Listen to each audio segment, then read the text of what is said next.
Ah, Good evening guys.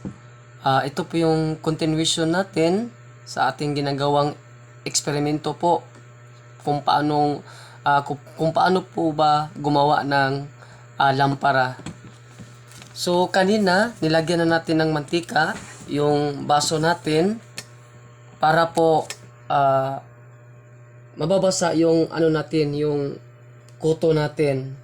So tapos, nilagyan na po natin ng kuton yung baso para po sisindihan natin mamaya pag gagamitin na natin. So, ito na po yung hitsura niya guys.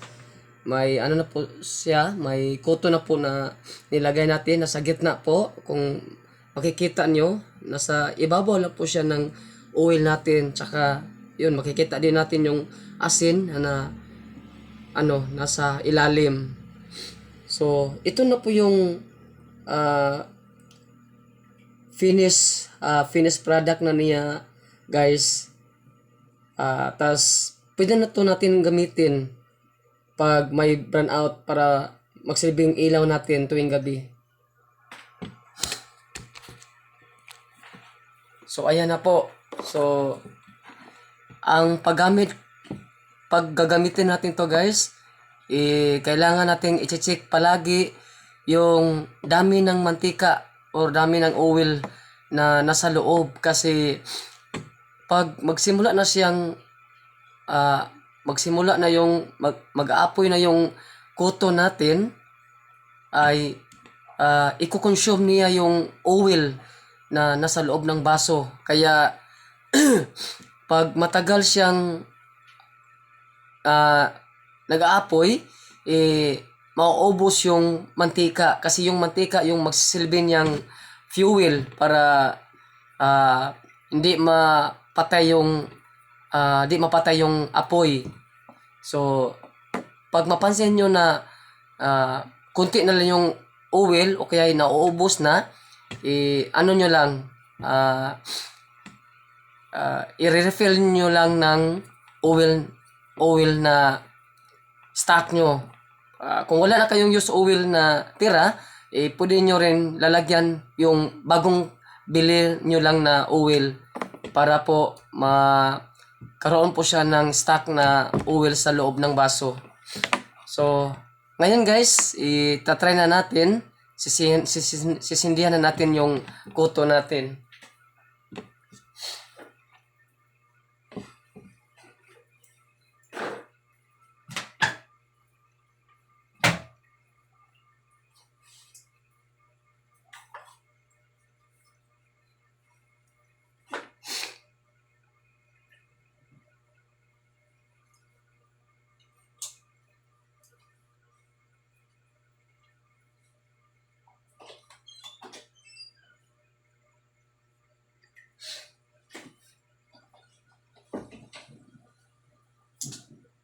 Maghahanap lang ako ng walis tingting guys para siyang sisindihan natin ng sa lighter natin para ilagay natin sa kuton.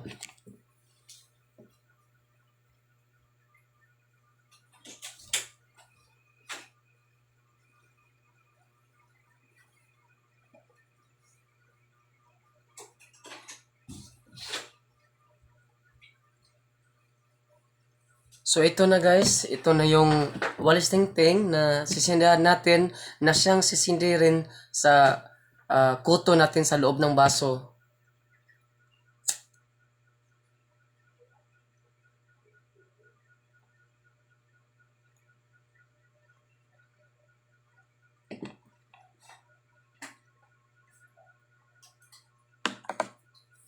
So ayan na po.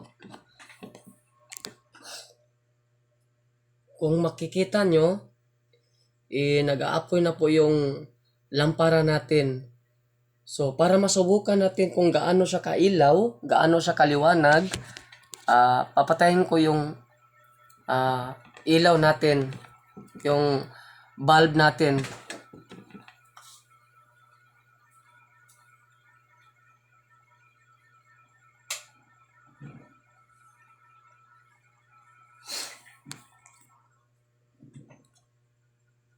So ito na yun guys.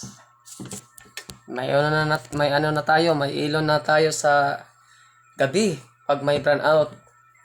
So gaya ng sinabi ko kanina, check lang natin yung dami ng oil na nasa loob ng baso guys, para hindi mamamatay yung apoy. Kaya sana po sa video natin ito ay nagkaroon kayo ng idea kung ano bang dapat gawin pag may brownout tapos hindi kayo nakapaghanda, hindi kayo nakapagbili ng kandila. Pwede kayong gumawa nito para magagamit ninyo tuwing may brownout. So salamat po sa panonood at ingat po kayo palagi.